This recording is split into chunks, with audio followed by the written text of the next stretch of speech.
ആണ് ഹിന്ദിയാണ് എടുക്കുന്നത്. വരൂ നമുക്ക് കുറച്ചു നേരം ഹിന്ദി പഠിക്കാം. അപ്പൊ നമ്മുടെ മലയാളികൾ എപ്പോഴും തെറ്റിക്കുന്ന ഒരു പ്രത്യേക തരം സംഭവമായിട്ടാണ് ഇന്ന് ഞാൻ വന്നിട്ടുള്ളത്.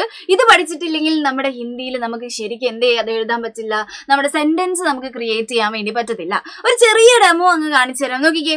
ഇപ്പൊ ഒരാൾ നമ്മളോട് വന്ന് പേര് ചോദിക്കുവാണെന്ന് വിചാരിക്കും. അപ്പം ആപ്കാ നാം ക്യാ ഹെ എന്ന് വന്ന് ചോദിക്കുവാണെങ്കിൽ നമ്മൾ മലയാളികൾ സ്വതവേ ചെയ്യുന്ന ഒരു കാര്യമാണ് മേ സാംബോയ് ഹും ഹേ ഹോ ഹമ്മ ഹമ്മ ഹമ്മ എന്ന് പറഞ്ഞിട്ട് അവിടെ അങ്ങനെ നിൽക്കും. ഹൂ ഇടണോ, ഹേ ഇടണോ, ഇനി ഹൈ ഇടണോ, എന്താ ഇടണ്ടേന്നുള്ളത് കറക്റ്റ് ഇപ്പോഴും മലയാളികൾക്ക് അറിയാത്തൊരു പ്രശ്നമുണ്ട്. അതിനൊരു തീരുമാനം നമുക്കിത് ഇന്ന് ഈ ഒരു വീഡിയോയിലൂടെ ഉണ്ടാക്കണം. അപ്പൊ എന്റെ മക്കൾ കൃത്യമായിട്ട് പഠിക്കേണ്ട ഒരു സംഭവം തന്നെയാണ് എന്ത്, ഈ ഹേയും ഹോയും ഹുമ്മും പിന്നെ ഹേ കുത്തും ഈ വക സാധനങ്ങളൊക്കെ എങ്ങനെയാണ് എവിടെയൊക്കെയാണ് പ്രയോഗിക്കേണ്ടതെന്നുള്ള കാര്യം അല്ലെ. നമ്മൾ സാധാരണ നമുക്ക് ആകെ ഒറ്റ ഒരാളെ അറിയുള്ളൂ, ഏതാണ് ഈ ഹേ ഇടണം എന്നുള്ള ആ ഒറ്റൊരു കാര്യം അറിയുള്ളൂ. ബാക്കി ആൾക്കാരൊക്കെ എവിടെ ഉപയോഗിക്കുന്നത്, എന്തിനാ ഉപയോഗിക്കുന്നത് എന്നുള്ള കാര്യങ്ങളൊന്നും അറിയില്ല അല്ലെ. ഓക്കെ യെസ്, അപ്പൊ നമുക്ക് ജസ്റ്റ് ഒന്ന് പഠിച്ചു കളയാം. നോക്കാം, നമ്മൾ ഈ ഹും എന്ന് പറയുന്ന ആളെ നമ്മൾ മേന്റെ കൂടെയാണ് ഉപയോഗിക്കുക. ഈ മേന്റെ അർത്ഥം എന്താണ്, ഞാൻ എന്നുള്ളതാണ് അല്ലെ. ഇപ്പൊ നമ്മൾ സാധാരണ പറയാറുണ്ട് എന്താണ്, മേ സ്നേഹാഹും, മേ എന്താണ്, മേ ആഷിഖ് ഹും എന്നൊക്കെ പറയാണ് നമ്മള്, മേ കുട്ടൂസൻ ഹും എന്നൊക്കെ പറയുവാണ്. അപ്പൊ ഒരാള് ഞാൻ എന്ന് പറയുന്ന ആ ഒരു സംഭവം, അതായത് മേയിലാണ് നമ്മുടെ സെന്റൻസ് തുടങ്ങുന്നതെങ്കിൽ നമ്മുടെ സെന്റൻസ് അവസാനിക്കുന്നത് ഹുമ്മിലായിരിക്കും എന്നുള്ള കാര്യം ആലോചിക്കുക. ഓക്കെ മിസ്സേ, ഈ ഹുമ്മ് ഹേദിന്റെ അർത്ഥം എന്താണ് എന്ന് ചോദിച്ചാൽ ആണ് എന്നുള്ളതാണ്. ഞാൻ സ്നേഹയാണ്, ഞാൻ അവിടെ നിന്നുമാണ് വരുന്നത് എന്നൊക്കെ പറയുന്ന ആ രീതിയിൽ ഒരു ഫുൾ സ്റ്റോപ്പ് പോലെയാണ് നമ്മൾ എന്താണ് ഒരു സെന്റൻസ് പൂർത്തീകരിക്കാൻ വേണ്ടി പ്രസന്റ് ടെൻസിൽ നമ്മൾ ഉപയോഗിക്കുന്ന ഒരു സംഭവമാണ്. ഇപ്പൊ വർത്തമാന കാലത്തിലാണ് ഇത് പറയാന്നുള്ള കാര്യം ആലോചിക്കുക. പണ്ട് നടന്ന സംഭവങ്ങളൊന്നും ഈ ഒരു സംഭവത്തിൽ പറയാൻ പറ്റില്ല. നമ്മൾ ഇപ്പൊ പറഞ്ഞുകൊണ്ടിരിക്കുന്നത് ഞാൻ സ്നേഹിയാണ്, എന്റെ വീട് ഇവിടെയാണ് എന്നൊക്കെ ഞാൻ പറയുവാണ്. അങ്ങനെ ആ ആണ് എന്ന് പറഞ്ഞിട്ട് എനിക്ക് അവസാനിപ്പിക്കണമെങ്കിൽ ഞാൻ ഹേയും ഹോയും ഹുമ്മൊക്കെയാണ് ഇട്ട് കൊടുക്കുക. അത് മാത്രം എന്റെ മക്കൾ ആലോചിക്കുക. ഓക്കെ, നമ്മൾ ഫസ്റ്റ് പറഞ്ഞ കാര്യം ആലോചിക്കുക. മേ എന്ന് പറയുന്ന സെന്റൻസിലാണ് ഞാൻ എന്ന് പറയുന്നത്. നീ നിന്നെ കുറിച്ചിട്ട് എന്തെങ്കിലുമൊക്കെ പറയുവാണ് ഹിന്ദിയിലെങ്കിൽ നിങ്ങൾ ആലോചിക്കുക, ഹുമ്മിൽ മാത്രമേ അവസാനിപ്പിക്കാൻ പാടുള്ളൂ, വേറെ എന്തെങ്കിലും പോയി അവസാനിപ്പിക്കാൻ പാടില്ല. മേ സ്നേഹ ഹും, മേ കുട്ടൂസൻ ഹും, മേ ഗോവിന്ദപുർ സെ ആ രഹി ഹും ഒക്കെ പറഞ്ഞിട്ട് ഇങ്ങനെ ഹും ഇട്ടിട്ട് തന്നെ നമ്മൾ എന്ത് ചെയ്യാൻ പാടുള്ളൂ, നമ്മൾ ഈ സംഭവം എഴുതാൻ പറ്റുള്ളൂ എന്നുള്ള കാര്യം ആലോചിക്കുക. ഓക്കെ യെസ്, അപ്പൊ ഇത് മേല് മാത്രമേ ഉപയോഗിക്കുള്ളൂ. മേ എന്ന് പറഞ്ഞ ഒരു സെന്റൻസ് ആ ഒരു വാക്യത്തിൽ ആ സർവനാമിൽ മാത്രമേ നമ്മൾ ഉപയോഗിക്കുള്ളൂ. സർവനാമം എന്താന്നൊക്കെ നമുക്ക് പറയാം. ഇപ്പൊ ഇത്ര മാത്രം ആലോചിക്കാം, മേ ഹും, മേ എന്ന ഹുമ്മിലേ അവസാനിക്കുള്ളൂ. ഓക്കെ യെസ്, അത് സെറ്റായേ. ഇനി നോക്കാം, ഇത് കഴിഞ്ഞിട്ടുണ്ടെങ്കിൽ നിങ്ങൾ ഇപ്പൊ എന്താണ്, തും ബഹുത് ബുദ്ധിമാൻ ഹേ എന്നാണ് നമ്മൾ എപ്പോഴും പറയാ. നിങ്ങൾ വളരെ ബുദ്ധിമാനാണല്ലോ എന്ന് നമ്മൾ പറയണമെങ്കിൽ നമ്മൾ എപ്പോഴും എന്താ ഇട്ട് കൊടുക്കാറ്, സാധാരണ ഹേ ആണ് ഇട്ട് കൊടുക്കാറ്. സോ അത് നമ്മുടെ വളരെ തെറ്റായിട്ടുള്ള ഒരു കാര്യമാണ്, നമ്മൾ ഉപയോഗിക്കാനേ പാടില്ല. എൻ്റെ മക്കൾ ആലോചിക്കേണ്ട ഒരു കാര്യം, തും എന്ന് പറഞ്ഞ ആ ഒരു വാക്കിലാണ് നമ്മുടെ സെന്റൻസ് തുടങ്ങുന്നതെങ്കിൽ തും എന്ന് വെച്ചാൽ എന്താ അർത്ഥം, നിങ്ങളാണ്. ഇതിനു മുമ്പ് നമ്മളൊരു വീഡിയോയിൽ പഠിച്ചതാണ്. തും എന്ന് വെച്ചാൽ എന്താണ്, നിങ്ങൾ എന്ന് പറയാൻ വേണ്ടി ഉപയോഗിക്കുന്നതാണ്. നിങ്ങൾ വളരെ ബുദ്ധിമാനാണ് എന്ന് പറയണമെങ്കിൽ നമ്മൾ ഉപയോഗിക്കുന്നത് എങ്ങനെയാണ്, തും ബഹുത് ബുദ്ധിമാൻ ഹോ. അവിടെ ഹേ ഇട്ട് കൊടുക്കാൻ പാടുണ്ടോ, ഇല്ല. അവിടെ ഹും ഇട്ട് കൊടുക്കോ, ഇല്ല. ഹും നമ്മൾ മേന്റെ കൂടെ മാത്രമേ ഉപയോഗിക്കുള്ളൂ. ഇനി ഹേ കുത്ത് ഇട്ട് കൊടുക്കാൻ പാടുണ്ടോ, ഇല്ല. അങ്ങനത്തെ ഒരു കാര്യം ഇട്ട് കൊടുക്കരുത്. തുമ്മിന്റെ കൂടെ എപ്പോഴും ഹോ ആണ് വരിക.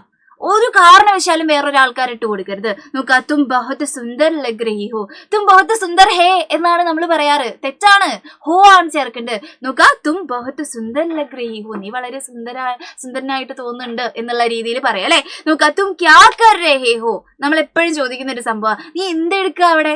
നമ്മൾ സാധാരണ ഹിന്ദിയിൽ പറയാൻ വേണ്ടി ശ്രമിക്കുന്ന ഒരു വാക്കാണ്. പക്ഷെ തും ക്യാ കർ രഹേ ഹേ എന്നാണ് നമ്മൾ ചോദിക്കല്. അങ്ങനെ ചോദിക്കാൻ പാടില്ല. തും ക്യാ കർ രഹേ ഹോ, ഹോ എന്താണ്, തുമ്മ അവിടെ ചേർന്നുകൊണ്ടാണ് അല്ലെ. അപ്പൊ തുമ്മിലാണ് നമ്മുടെ സെന്റൻസ് തുടങ്ങുന്നതെങ്കിൽ മക്കളെ ആലോചിച്ചോളാം, ഹോല് മാത്രമേ അവസാനിക്കുള്ളൂ. അല്ലാതെ ഈ ഹൈ ഹോ ഹും എന്നൊക്കെ പറഞ്ഞിട്ട് ഇരിക്കരുത്. ഓക്കെ, അപ്പൊ മേന്റെ കൂടെ ആരാണ്, നമ്മള് ഹുമ്മിനെ ചേർത്ത് കൊടുക്കും എന്നുള്ള കാര്യം ആലോചിക്കുക. തുമ്മിന്റെ കൂടെ ആരെ ചേർത്ത് കൊടുക്കും, ഹോനെ ചേർത്ത് കൊടുക്കും എന്നുള്ള കാര്യം ആലോചിക്കുക. ഓക്കെ, അതിനുള്ള എക്സാമ്പിളുകൾ നമ്മൾ പറഞ്ഞു. ഇനിയിപ്പോ രണ്ടാൾക്കാരും കൂടി ബാക്കിയുണ്ടല്ലോ, ഹേയും ഹൈയും, അങ്ങനത്തെ കുറെ ആൾക്കാർ അല്ലെ. ഹൈ എന്ന് നമ്മൾ പ്രൊനൗൺസ് ചെയ്യാൻ പാടില്ല കേട്ടോ, ഹേ കുത്താണ് കേട്ടോ. നമ്മൾ ഹേ എന്ന് തന്നെയാണ് അതും പറയാറ് കേട്ടോ. നോക്ക, ആ അടുത്ത ഹേ കുത്തിനെ കുറിച്ചിട്ടാണ് നമ്മൾ പറയുന്നത്. ഇയാള് കുറച്ച് ബിൽഡപ്പ് കൂടുതലുള്ള ആളാന്നുള്ള കാര്യം ആലോചിക്കാം. ഈ ഹേ കുത്ത് നമ്മൾ അവിടെ ഇവിടെയും വെറുതെ വലിച്ചു കാര്യം ഇട്ട് കൊടുക്കാൻ പാടില്ല. നോക്കാം, റെസ്പെക്ട് കൊടുക്കേണ്ട സമയത്തും അതേപോലെ തന്നെ ബഹുവചൻ വരുന്ന സമയത്ത്, ബഹുവചൻ എന്ന് വെച്ചാൽ എന്താ, ഒന്നുമില്ല, മലയാളത്തിൽ പറഞ്ഞ കുറെ ആൾക്കാരുണ്ടാവുക, അല്ലെങ്കിൽ കുറെ സാധനങ്ങളെ കുറിച്ച്, ഒറ്റൊരു സാധനമല്ല കുറെ ആൾക്കാരെ കുറിച്ച്, കുറെ സാധനങ്ങളെ കുറിച്ച് നമ്മൾ സംസാരിക്കുകയാണെങ്കിൽ അതിനാണ് നമ്മൾ എന്ത് പറയാ, ബഹുവചനം എന്ന് പറയാം അല്ലെ. അപ്പൊ നമുക്ക് ആ റെസ്പെക്ട് കൊടുക്കാൻ വേണ്ടിയിട്ടും അവിടെ ഒരുപാട് ആളുകൾ അല്ലെങ്കിൽ ഒരുപാട് സ്ഥലങ്ങൾ അല്ലെങ്കിൽ ഒരുപാട് എന്തിനെയോ കുറിച്ചിട്ടാണ് നമ്മൾ പറയുന്നതെങ്കിൽ നമ്മൾ അവിടെ ഹേ കുത്തിട്ട് കൊടുക്കണം. ഫോർ എക്സാമ്പിൾ എന്റെ മക്കൾ നോക്കണേ, വേ എന്ന് വെച്ചെന്താണ് അവരെന്നുള്ള അർത്ഥമാണ് നമ്മൾ വരുന്നത് അല്ലെ. വേ ഖേൽ രഹേ ഹേ എന്നാണ് പറഞ്ഞത്, അവർ കളിക്കുകയാണ്, ഒരുപാട് ആളുകൾ അവിടെ കളിക്കുകയാണ് എന്ന് പറയാൻ വേണ്ടിയിട്ട് ആണ് എന്നുള്ള വാക്ക് പറയണമെങ്കിൽ നിങ്ങൾ വെറും ഹേ ഇട്ട് കൊടുത്തിട്ട് കാര്യമുണ്ടോ? ഇല്ല. ഹും ഇട്ട് കൊടുത്തിട്ട് കാര്യമുണ്ടോ? ഇല്ല.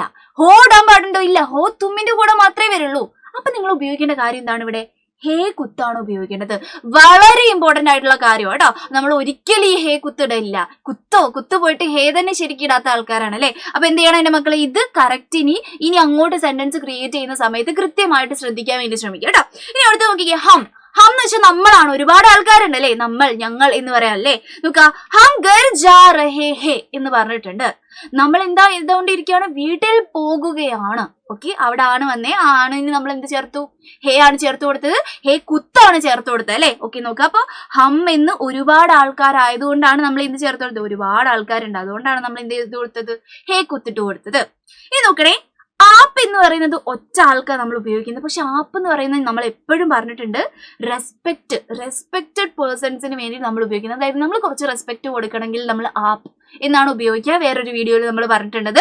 അപ്പൊ നോക്കുക, ആപ്പ് ബഹുത് സുന്ദർ ഹേ, താങ്കൾ വളരെ സുന്ദരനാണ് എന്ന് പറയാൻ വേണ്ടിയിട്ട് നമ്മൾ വെറും ഹേ ഇട്ട് കൊടുത്തിട്ട് കാര്യമുണ്ടോ? ഇല്ല. ഹേ കുത്താണ് ഇട്ട് കൊടുക്കുക. ഞാൻ അത് വെച്ചിട്ട് നമ്മൾ ഈ ഹിന്ദിയിൽ പറയുന്ന സമയത്ത് താങ്കൾ വളരെ സുന്ദരനാണെന്ന് പറയുന്ന സമയത്ത് ആപ്പ് ബഹുത് സുന്ദർ ഹൈ എന്ന് പറയാൻ പാടുണ്ടോ? ഇല്ല. ഹേ എന്ന് തന്നെ പറഞ്ഞാൽ മതി. കുത്ത് എന്നും നമ്മൾ കാണിക്കേണ്ട ആവശ്യമില്ല. നമ്മുടെ പറയുന്ന സമയത്ത് ഹൈ എന്ന് പറയത്തില്ല കേട്ടോ. അപ്പം ഹേ എന്ന് പറഞ്ഞാൽ മതി. ഇവിടെ നിന്ന് കുറച്ച് സൗണ്ട് വരും എന്ന് പറയുള്ളൂ കേട്ടോ. ഇനി നോക്കാം, ശിക്ഷക് ഒരാളേ ഉള്ളൂ. ശിക്ഷക് പക്ഷെ എന്താണ്? റെസ്പെക്റ്റഡ് പേഴ്സൺ ആണ്. നമ്മൾ റെസ്പെക്ട് കൊടുക്കേണ്ട ആളാണ് അല്ലെ. സോ അപ്പൊ നമ്മൾ എന്ത് ഉപയോഗിച്ചു? ശിക്ഷക് കക്ഷാമേ ഹേ. ശിക്ഷക് എവിടെയുള്ളത്? അധ്യാപകൻ എവിടെയുള്ളത്? കക്ഷ നമ്മുടെ ക്ലാസ്സിലാണ് ഉള്ളത്. അപ്പൊ ഉള്ളത് അവിടെയാണ് എന്ന് പറയാൻ വേണ്ടിയിട്ട് നമ്മൾ എന്ത് ഉപയോഗിച്ചു? ഹേ കുത്തിട്ട് കൊടുത്തു. അപ്പൊ വെറും ഹേ അവിടെ ഉപയോഗിക്കാൻ പാടുണ്ടോ? ഇല്ല. റെസ്പെക്ട് കൊടുക്കണം. ഇനിയിപ്പോ വേ അവർ എന്നൊക്കെ പറയുന്ന സമയത്ത് വെറും ഹേ ഇട്ട് കൊടുക്കാൻ പാടുണ്ടോ? ഇല്ല. നമ്മൾ കുത്തിട്ട് കൊടുക്കണം. ഹേ കുത്ത് എന്ന് പറയുന്നത് റെസ്പെക്റ്റഡ് പേഴ്സൺസിന് റെസ്പെക്ട് കൊടുക്കുവാനും ബഹുവചനം ഉള്ള സമയത്തും ആണെന്നുള്ള കാര്യം ആലോചിക്കുക. ഓക്കെ, അപ്പൊ നമ്മൾ എന്തൊക്കെ പഠിച്ചു? മാന്റെ കൂടെ ഹും വരും, തുമ്മിന്റെ കൂടെ ഹോ വരും, പിന്നെ ബഹുവചനമുള്ള സമയത്തും റെസ്പെക്ട് കൊടുക്കേണ്ട സമയത്തും നമ്മൾ ഹേ കുത്ത് ഉപയോഗിക്കും. ഇനി എല്ലായിടത്തും വലിച്ചു വാരി നമ്മൾ വെറുതെ ഇടുന്ന ഒരാളാണ് ഹേ. നമുക്ക് ആകെ അറിയുന്ന ഒരാൾ ഇതാണ് ഹേ. ഹിന്ദിയിൽ ആകെ ഹേ മാത്രമേ ഉള്ളൂ എന്ന് വിചാരിക്കുന്ന ആൾക്കാരാണ് എല്ലാവരും ഉള്ളത്.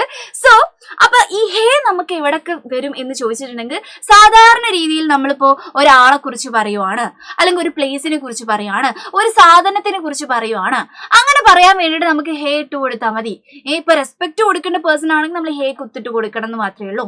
നമ്മൾ സാധാരണ ഇപ്പൊ സ്നേഹയ്ക്ക് പകലിലടിക്കുക, സ്നേഹ ഒരു ഭ്രാന്തി, ഒരു ചെറുതായിട്ട് തലയ്ക്ക് പ്രശ്നമുള്ള ഒരു ലടിക്ക്, ഒരു പെൺകുട്ടിയാണ് എന്ന് നമ്മൾ പറയുവാണെങ്കിൽ ആണ് എന്ന് പറയാൻ വേണ്ടിയിട്ട് വെറും ഹേ ഇട്ട് കൊടുത്താൽ മതി. കാരണം എന്താണ്? സ്നേഹം എന്താണ്? സാധാരണ നമ്മൾ രീതിയിൽ പറയുന്ന ഒരു പേരാണ്. അതേപോലെ തന്നെ വഹ് അവൻ അവൾ എന്നൊക്കെ പറയണമെങ്കിൽ നമുക്ക് എന്തിട്ട് കൊടുത്താൽ മതി? വെറും ഹേ ഇട്ട് കൊടുത്താൽ മതി. ഹേ കുത്തിടണോ? അവിടെ റെസ്പെക്ട് കൊടുക്കണോ? വേണ്ട. ഉമ്മ വരോ? ഇല്ല. അവിടെ മേന്റെ കൂടെ ഉമ്മ വരുള്ളൂ. ഇനി ഹോ വരോ? ഇല്ല. തുമ്മിന്റെ കൂടെ മാത്രമേ ഹോ വരുള്ളൂ. അതേപോലെ തന്നെ തുമ്മിന് നമ്മൾ ഹോ കൊടുത്തപ്പോ എന്റെ മക്കൾക്ക് കുറച്ച് ഡൗട്ട് ഉണ്ടാവും. അപ്പൊ മിസ്സേ തൂന്ന് വെച്ചാൽ നീ എന്നല്ല അർത്ഥം, അതിനും ഹോയാണോ കൊടുക്കണ്ടേ? അല്ല, അതിന് നമ്മൾ ഹേയാ കൊടുക്കുക. ഇതാണ് ഹിന്ദി. വളരെ കോംപ്ലിക്കേറ്റഡ് ആണ് നമ്മൾ പറയുന്നത്. ഇങ്ങനത്തെ കുറേ നിയമങ്ങളാണ്. അപ്പൊ ഇങ്ങനത്തെ സാധനങ്ങളൊക്കെ ചെറിയ ചെറിയ കാര്യങ്ങളൊക്കെ പഠിച്ചു വെച്ചില്ലെങ്കിൽ എന്തായി പോവും? ആ ചെറുതായിട്ടുള്ള ഗ്രാമർ മിസ്റ്റേക്കുകളൊക്കെ നമുക്ക് വരും. അപ്പൊ ഇതൊക്കെ നിങ്ങൾ എപ്പോഴും നിങ്ങൾ എഴുതുന്ന സമയത്ത് വരുത്തുന്ന മിസ്റ്റേക്ക് ആണ്. ഹുമ്മിന് പകരം ഹേ ഇട്ട് കൊടുക്കും, ഹേക്ക് പകരം ഹോ ഇട്ട് കൊടുക്കും, എന്തൊക്കെയോ ഇട്ട് കൊടുക്കുന്ന ആൾക്കാരാണ്. അതുകൊണ്ട് ഇനി അങ്ങോട്ട് എന്റെ മക്കൾ ഒന്ന് ശ്രദ്ധിച്ചോളാം. ഈ ഹുമ്മും ഹേയും ഹോയും ഹേ കുത്തും എവിടെയാണ് വരുന്നത് എന്നുള്ളത് കൃത്യമായിട്ട് മനസ്സിലായിട്ടുണ്ട്. അതിനനുസരിച്ചിട്ട് എന്ത് വേണം ഇനി അങ്ങോട്ട് നിങ്ങൾ പഠിക്കാൻ വേണ്ടി നോക്കണം കേട്ടോ. അപ്പൊ ഇതേപോലുള്ള ഒരുപാട് കാര്യങ്ങൾ നമ്മൾ എവിടെയും പറയുന്നുണ്ട്, നമ്മുടെ ആപ്പിലും പറയുന്നുണ്ട്. ആപ്പിൽ നമ്മൾ ഓൾറെഡി ക്ലാസ്സുകളൊക്കെ തുടങ്ങി. നമ്മുടെ ഫസ്റ്റ് ചാപ്റ്റർ ഒക്കെ ഹിന്ദിയിലൊക്കെ ആണെങ്കിൽ ഫസ്റ്റ് ചാപ്റ്റർ തുടങ്ങിയതേ, നമ്മൾ സെക്കൻഡ് ചാപ്റ്റർ ഇതാ തുടങ്ങാൻ പോവുകയാണ് നമ്മുടെ മെയില്. അപ്പൊ എന്താണ്, നമ്മൾ ഓൾമോസ്റ്റ് ഓരോ ചാപ്റ്ററുകളും കാര്യങ്ങളൊക്കെ ആയിട്ട് പോകുന്നുണ്ട്. പ്രോപ്പർ നോട്ട് കൊടുക്കുന്നുണ്ട്. നോട്ടാണേ ഹിന്ദി എന്ന് പറഞ്ഞ സബ്ജക്റ്റിൽ നമുക്ക് നോട്ടാണ് ഏറ്റവും ഇമ്പോർട്ടന്റ് ആയിട്ടുള്ള കാര്യം. മക്കള് എന്താണ് ചെറിയ ക്ലാസ്സിൽ പഠിച്ചതുപോലെയല്ല, കുറച്ചുകൂടി എന്താണ് നമുക്ക് വലിയ വലിയ നോട്ടുകളും കാര്യങ്ങളൊക്കെയാണ് വരുന്നത്. അപ്പൊ പ്രോപ്പർ നോട്ട് നിങ്ങളുടെ കയ്യിൽ ഉണ്ടായിരിക്കണം. അതൊക്കെ നമ്മൾ കൃത്യമായിട്ട് മലയാളത്തിൽ പറഞ്ഞിട്ടാണ് പോകുന്നത്. ഹിന്ദിയിലെ ഏറ്റവും ബുദ്ധിമുട്ടുള്ള കാര്യം ഇതാണ്. ഹിന്ദി സബ്ജക്റ്റ് നിങ്ങൾക്ക് കുറെ ആൾക്കാർക്ക് ബുദ്ധിമുട്ടാവാൻ കാരണം അത് തന്നെയാണ് അല്ലെ. അപ്പൊ നമ്മുടെ ആപ്പിൽ വളരെ സൂപ്പർ ആയിട്ട് നമ്മൾ എടുത്തുകൊണ്ടിരിക്കുകയാണ് നമ്മൾ ഓരോ പാഠം എന്ന് പറയുന്നത്. അപ്പൊ എന്താണ് മക്കളെ, എന്തായാലും കൃത്യമായിട്ട് പഠിക്കാൻ വേണ്ടി നോക്കുക, നമ്മുടെ ആപ്പിൽ ജോയിൻ ചെയ്യാൻ വേണ്ടി നോക്കുക. അപ്പൊ നമുക്ക് ആപ്പിൽ വെച്ച് കാണാം എന്ന് വിചാരിക്കുവാണ്. താഴെ നമ്മൾ ഓരോ നമ്പറുകളും കാര്യങ്ങളൊക്കെ എന്താണ് പോകുന്നുണ്ട്. എന്റെ മക്കൾ എന്ത് ചെയ്യുക, വേഗം ജോയിൻ ചെയ്യാൻ വേണ്ടി നോക്കുക കേട്ടോ. അപ്പം ഒട്ടും വൈകിക്കണ്ട, നമ്മളെല്ലാം കൃത്യമായിട്ട് പറഞ്ഞിട്ട് തന്നെയാണ് പോകുന്നത്. പിന്നെ നമ്മുടെ ഹിന്ദിയുടെ സബ്ജക്റ്റ് മാത്രമല്ല, എല്ലാ സബ്ജക്റ്റും സൂപ്പർ ആയിട്ട് തന്നെയാണ് എടുക്കുന്നത് കേട്ടോ. അപ്പൊ ഇതേപോലുള്ള ഒരുപാട് കാര്യങ്ങളുമായിട്ട് ബസ് ഇനിയും വരുന്നതായിരിക്കും. ഇതൊന്ന് ജസ്റ്റ് പഠിച്ചു വെച്ചോളാം, നമുക്ക് എന്നേക്കുമായിട്ട് ഉപകാരമുള്ള ഒരു സാധനമാണ്. Okay, by.